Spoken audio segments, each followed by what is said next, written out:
Yan, magtatanim tayo ngayon ng okra. Pakita ko sa inyo yung tatanim ko.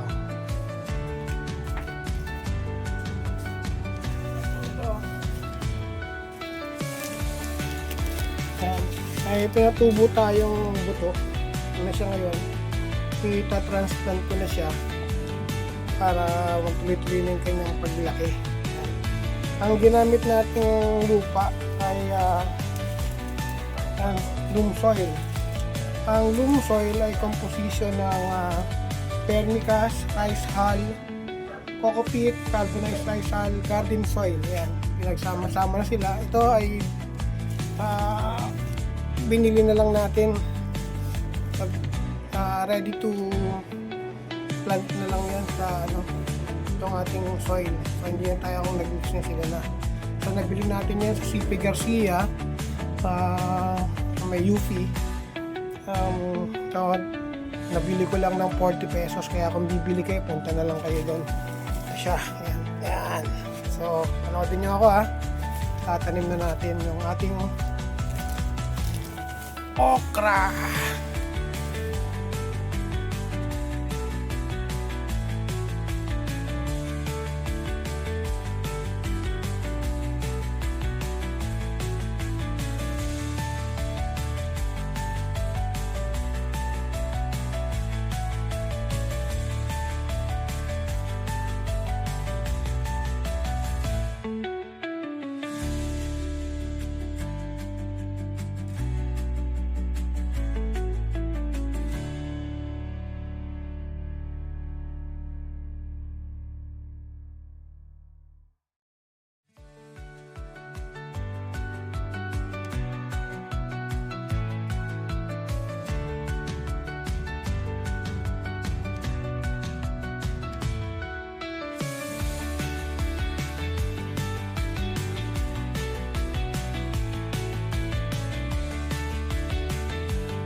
Yan. Tanim muna natin yung okra. Yan, sa silang dalagyan. So, pag-expect lang tayo na mangumunga siya pagka lumaki na. Siyempre. Yan. So, sana maging maganda ang kanilang pagtubo.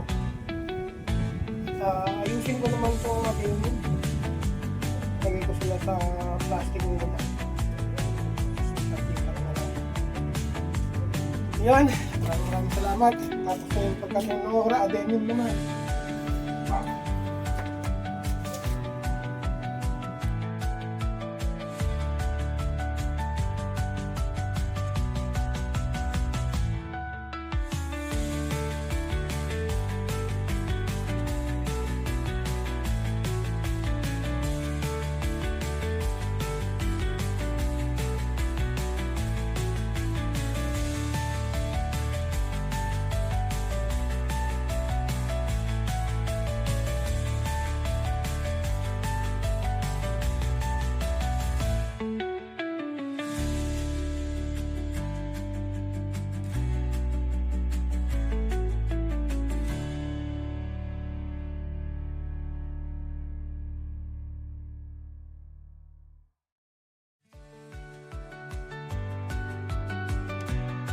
Hi, good afternoon. Tayo ng hapon. So, meron tayong lilipat na avenue. Laki laki na niya. So, lipat natin. Laki pa natin yan. Ito, more than 6 years na siguro to. Yan, more than 6 years na to. Ito na rin. Lipat natin ang pasak. Tawagin niyo ako.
Yan, na-repat na natin yung ating adenium. Itong mga ating mga adult na adenium. Ganda, oh. Nalaki na ng mga tawag dyan. Nakalimutan ko tawag dyan eh. Ito, kanilang katawan, malalaki na. Ayan, oh. Ito, ang ganda, oh. Yan. Yan, bonsai adenium. Diba? Yan, ang aking bonsai adenium.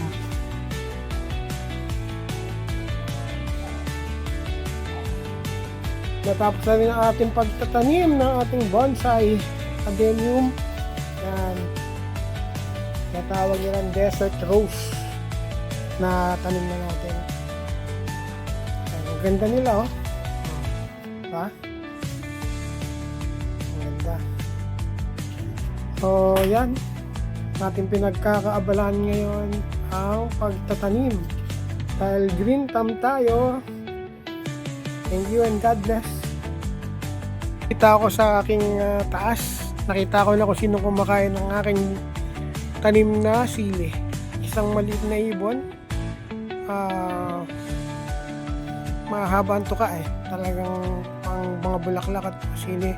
Kursunadong yung sili. Pakita ko sa inyo. Lumipad na siya. Nandito na siya sa may aking. Kaya ko lang makikita nyo. Ngayon, sa ilalim siya. Hindi siya makikita. Langanin. Didilig tayo ngayon. Yung tawag dito, lalagyan natin ng baking soda para mag pH 9, no? Hindi maging acidic ang ating mga lupa. At saka at the same time, gaganda yung hindi sila mapupuntahan ng mga peste. So, meron tayong pang spray dito. Ito natin na ihalo. Kaya, panoodin nyo ako.